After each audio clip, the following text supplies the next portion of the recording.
ইরানের দ্রুত জয়ের স্বপ্ন দেখছিলেন ডোনাল্ড ট্রাম্প, কিন্তু যুদ্ধ শুরুর কয়েকদিনের মধ্যে পাল্টে যাচ্ছে সেই হিসাব নিকাশ। মার্কিন সেনা নিহত, তেলের দাম বাড়ছে, শেয়ার বাজারে অস্থিরতা, আর যুদ্ধ কি দীর্ঘমেয়াদী সংঘাতে রূপ নিতে যাচ্ছে?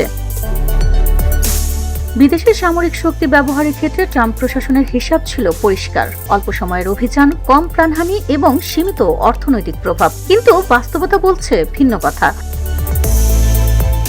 যুদ্ধ শুরুর প্রথম দিকে নিহত হয়েছেন 6 জন মার্কিন সেনা। উপসাগরীয় অঞ্চলে যুক্তরাষ্ট্রের মিত্র দেশগুলো হামলার মুখে পড়েছে। এদিকে তেলের দাম বাড়ছে, বিশ্ববাজারে দেখা দিয়েছে অস্থিরতা।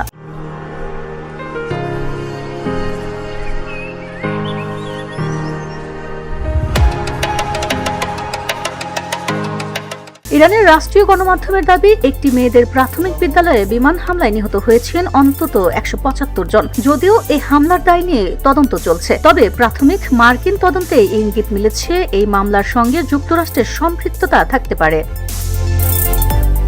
এখনো পর্যন্ত ইরানের ভেতরে মার্কিন স্থলবাহিনী ঢোকেনি, তবে সেই সম্ভাবনাও পুরোপুরি নাকচ করছে না ওয়াশিংটন। মার্কিন প্রতিরক্ষা মন্ত্রী পিট হেগসেথ বলেছেন, সংঘাত থামছে না, বরং আরো বাড়ছে। আমরাও গতি কমাচ্ছি না, বরং আরো বাড়াচ্ছি। আরো বোমারু বিমান ও যুদ্ধ বিমান পৌঁছাচ্ছে।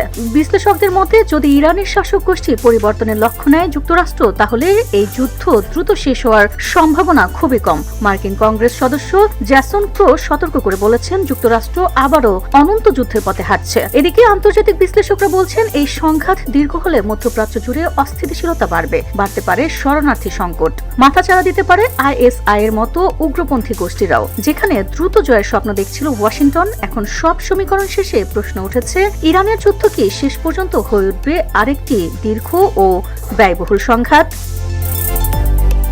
VOD Bangla news desk.